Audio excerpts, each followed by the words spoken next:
परशुराम अवतार। परशुराम भगवान विष्णु के छठे अवतार कहे जाते हैं।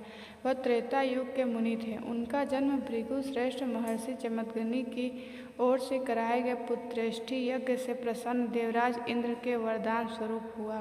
पौराणिक उल्लेख।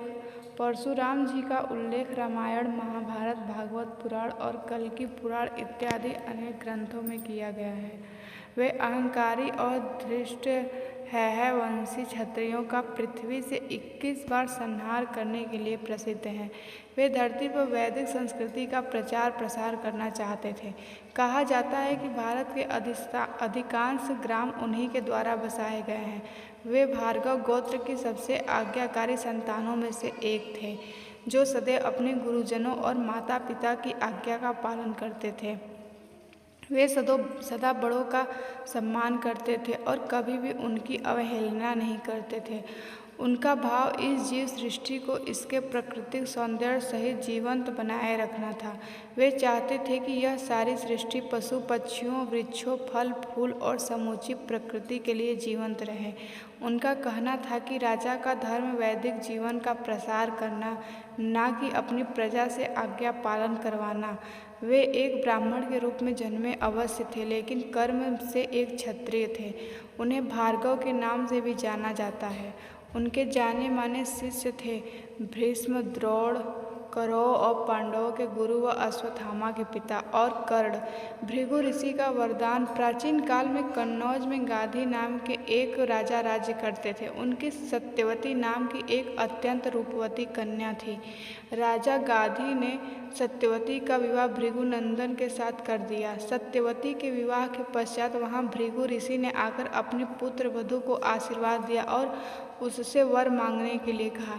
इस पर सत्यवती ने उनसे अपनी माता के लिए एक पुत्र की याचना की। सत्यवती की याचना पर भृगु ऋषि ने उन्हें 2 चरुप पात्र देते हुए कहा कि जब तुम और तुम्हारी माता ऋतु स्नान कर चुकी हो, तब तुम्हारी माँ पुत्र की इच्छा लेकर पीपल का आलिंगन करना और तुम उसी कामना को लेकर गुलर का आलिंगन करना।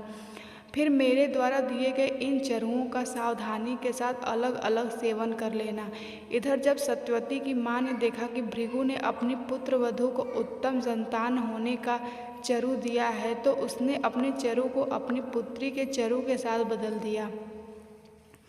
इस प्रकार सत्यवती ने अपनी माता वाले चरु का सेवन कर लिया। योग शक्ति से भृगु को इस बात का ज्ञान हो गया और वे अपनी पुत्र वधू के पास आकर बोले कि पुत्री, तुम्हारी माता ने तुम्हारे साथ छल करके तुम्हारे चरु का सेवन कर लिया है, इसलिए अब तुम्हारी संतान ब्राह्मण होते हुए भी क्षत्रिय जैसा आचरण करेगा और तुम्हारी माता की संतान क्षत्रिय होकर भी ब्राह्मण जैसा आचरण करेगी।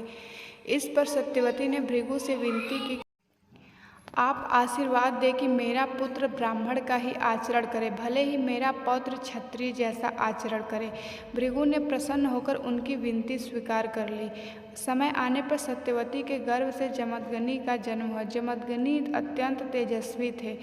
बड़े होने पर उनका विवाह प्रसेनजित की कन्या रेणुका से हुआ। रेणुका से उनके 5 पुत्र हुए, जिनके नाम थे रुक्मवान, सुखेड़, वसु, विश्वानस और परशुराम।